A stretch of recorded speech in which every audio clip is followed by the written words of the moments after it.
Human rights is, geez, that's a good question. Human rights. Well, that's a tough one. Wow. I don't even know how to give that a definition. I would probably have to do a little bit of homework or something. Any right that I think just as a normal, human, any... The rights that humans have. Oh, that's a very large debate. Så mange ting. Tú le puedes preguntar a 20 personas y te van a dar 20 diferentes opiniones. Non saprei, è una domanda complicatissima. We just take them for granted that they're there, but we don't even consider what they are.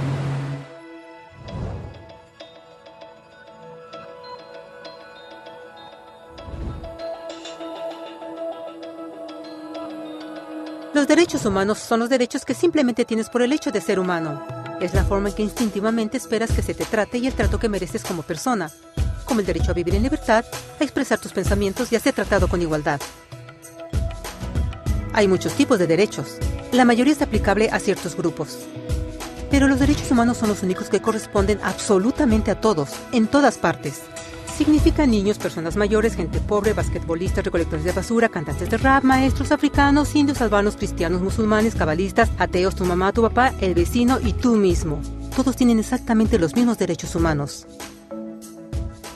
En otras palabras, son universales. Pero la pregunta sigue en pie. ¿Qué son? Name the human rights? What the human rights are? The right to live. Equality between all peoples. Right to religion, the right to... Is there supposed to be a list somewhere I should be aware of? De acuerdo con las Naciones Unidas, hay un total de 30 derechos humanos que generalmente se agrupan y sencillamente se llaman derechos humanos. Todos ellos se enumeran en la Declaración Universal de Derechos Humanos, que es el documento más ampliamente aceptado sobre el tema. Pero fue hace mucho tiempo cuando surgieron. Al principio no había derechos humanos. Si estabas con el grupo correcto, estabas seguro. Si no, bueno, no lo estabas. Pero entonces un personaje llamado Ciro el Grande decidió cambiar todo eso. Después de conquistar Babilonia, hizo algo completamente revolucionario. Anunció que todos los esclavos eran libres. También dijo que la gente tenía la libertad de escoger su religión sin importar de qué grupo formara parte. Documentaron sus palabras en una lápida de barro conocida como el Cilindro de Ciro. Y así nacieron los derechos humanos. La idea se extendió rápidamente a Grecia, la India y finalmente a Roma. Se dieron cuenta que las personas siguen naturalmente ciertas leyes aun si no se les pedía. Llamaron a esto ley natural, pero siguió siendo pisoteada por los que tenían el poder.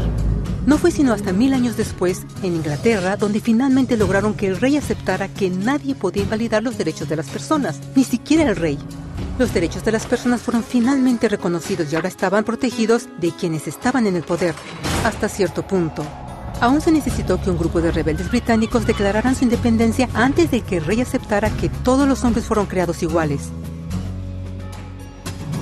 No es que le gustara la idea, pero no los pudo detener. Y así nacieron los Estados Unidos. Los franceses siguieron inmediatamente con su propia revolución por sus propios derechos. Su lista era más larga e insistieron en que esos derechos no solo se habían ideado, sino que eran naturales. El concepto romano de ley natural se había convertido en derechos naturales. Desafortunadamente, no todos estaban entusiasmados. En Francia, un general llamado Napoleón decidió derrocar la nueva democracia francesa y se declaró emperador del mundo. Por poco y lo logra. Pero los países de Europa unieron sus fuerzas y lo vencieron. Y los derechos humanos estuvieron otra vez en boga. Se redactaron acuerdos internacionales garantizando ampliamente muchos derechos en toda Europa. Pero solo en Europa. De alguna forma, el resto del mundo todavía no tenía esos derechos. Por el contrario, esos países fueron invadidos, conquistados y consumidos por los enormes imperios europeos. Pero entonces un joven abogado hindú decidió que era suficiente. Su nombre era Mahatma Gandhi. Y ante la violencia insistió que toda la gente en la tierra tenía derechos, no solo en Europa. Finalmente incluso europeos empezaron a estar de acuerdo. Pero no iba a ser fácil. 2 guerras mundiales surgieron. Hitler exterminó la mitad de la población judía de la tierra en horribles campos de concentración nazis. En resumen, 90 millones de personas murieron. Los derechos humanos nunca habían estado tan terriblemente cerca de la extinción. Y el mundo nunca había estado tan desesperado por un cambio. Así los países se unieron y formaron las Naciones Unidas. Su propósito básico era reafirmar la fe en los derechos humanos fundamentales, en la dignidad y el valor del humano. Pero, ¿qué son los derechos humanos? ¿Eran las proclamaciones de Ciro, las leyes naturales de Roma, las declaraciones de Francia? Todos parecen tener una idea un tanto diferente de lo que los derechos humanos deben ser. Pero bajo la supervisión de Eleanor Roosevelt, finalmente estuvieron de acuerdo en un grupo de derechos para todos absolutamente. La Declaración Universal de Derechos Humanos. El concepto francés de derechos naturales se había convertido finalmente en derechos humanos.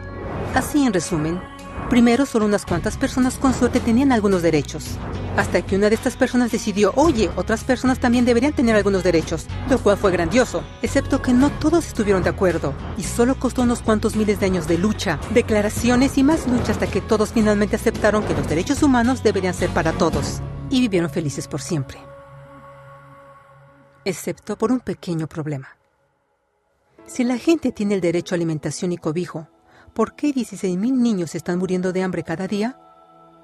¿Uno cada 5 segundos? Si la gente tiene libertad de expresión, ¿por qué miles están en prisión por expresar sus ideas? Si la gente tiene derecho a la educación, ¿por qué más de 1,000 millones de adultos son incapaces de leer? Si la esclavitud ha sido abolida realmente, ¿por qué 27 millones de personas viven hoy en esclavitud? ¿Más del doble que en 1800? El hecho es que cuando se firmó la Declaración Universal de Derechos Humanos, no tenía la fuerza de la ley. Era opcional. Y a pesar de muchísimos documentos, convenciones, tratados y leyes, no eran más que palabras en papel.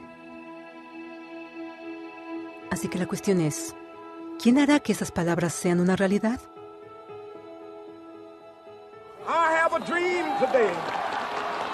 Cuando el Dr. King marchó a favor de la igualdad racial, él estaba marchando por los derechos que habían sido garantizados por las Naciones Unidas desde hacía casi 2 décadas. Pero de todas maneras, él marchó. Cuando Nelson Mandela defendió la justicia social en los años 90, su país había acordado ya abolir tal discriminación de casi 40 años. Pero de todas maneras él luchó. Esos que luchan hoy contra la tortura, pobreza y discriminación no son gigantes o superhéroes. Son gente común. Niños, madres, padres, maestros, individuos de pensamiento libre que no están de acuerdo en estar en silencio, que reconocen que los derechos humanos no son una lección de historia, no son palabras en una hoja de papel, no son discursos, campañas comerciales o de relaciones públicas. Son las elecciones que hacemos cada día como seres humanos. Son la responsabilidad que todos nosotros compartimos, de respetarnos mutuamente, de ayudarnos unos a otros y de proteger a los necesitados. Como Eleanor Roosevelt dijo, después de todo, ¿dónde comienzan los derechos humanos universales? En pequeños lugares, cerca del hogar, tan cercanos y tan pequeños que no pueden ser vistos en ningún mapa del mundo. Sin embargo, son el mundo del individuo común, el vecindario donde vive, la escuela o universidad donde estudia, la empresa, la granja u oficina donde trabaja. Tales son los lugares donde cada hombre, mujer y niño busca igualdad de justicia, igualdad de oportunidades, igualdad de dignidad sin discriminación. A menos que estos derechos tengan un significado ahí, no tendrían significado en ninguna parte.